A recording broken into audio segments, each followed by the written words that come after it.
to going to VOD, going to on demand as swiftly as this one is. How are you feeling? I mean, you're sitting next to Jonathan, so you're going to be positive. But how has the experience been? To what extent has it been what you expected? To what extent has it surprised you, if at all? And why did you want to do it in this way, theatrically on demand so quickly? Well, I mean, as most of you know, I've never had an issue with simultaneous, all formats, all the time releasing. This just turned out to be a really fortuitous set of circumstances because IFC was looking to sort of jump up a little bit and be more aggressive about this. You know, we all met in Toronto. Chase still hadn't found a domestic distributor. I had lots of interesting ideas about how it should be released. And everything, it happened very quickly, and everybody just saw a great opportunity. What'll be interesting for us is is another unusual but fortunate development, which is the roadshow being out in theaters and being available only in theaters while Part 1 and Part 2 are on demand. So we have this kind of lucky circumstance where people can kind of decide which version they want to experience. I mean, the roadshow is now in 9 cities, 11? 9 like that. Okay. And we're going to be slowly, rolling that out into other markets where we think we can be successful.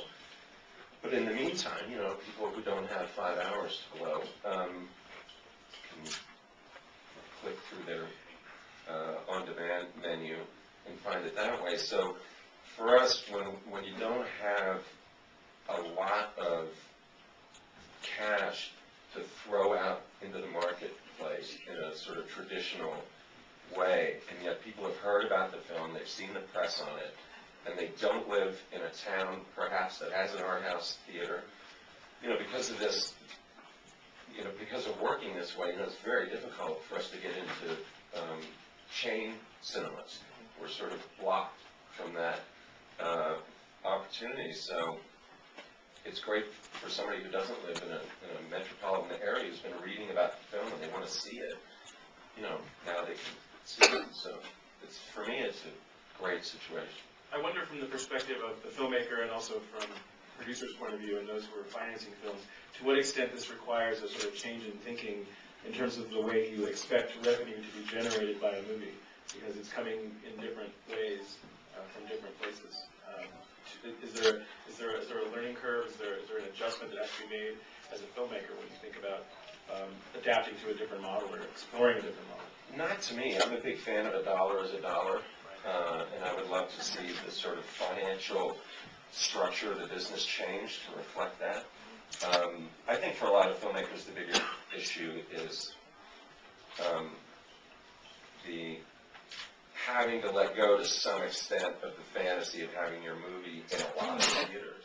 It's just very, very difficult now, if you're an independent filmmaker, to bust out in a way that's going to result in your movie being in theaters all over the country. It's just getting more and more difficult to do. Luckily for me, I think cinema is a language and a way of seeing things, and I've seen commercials that have it, and I've seen Oscar-winning movies that don't. So I'm not particular about where somebody sees something that I've done, but a lot of filmmakers don't feel that way. Jonathan, I know you would like to it would be helpful if you would map out, there's a lot of announcements being made today. Perhaps you could map them out a little bit, and then I want to bring in the folks on the other end of the table to talk specifically about what you're doing with Southbound.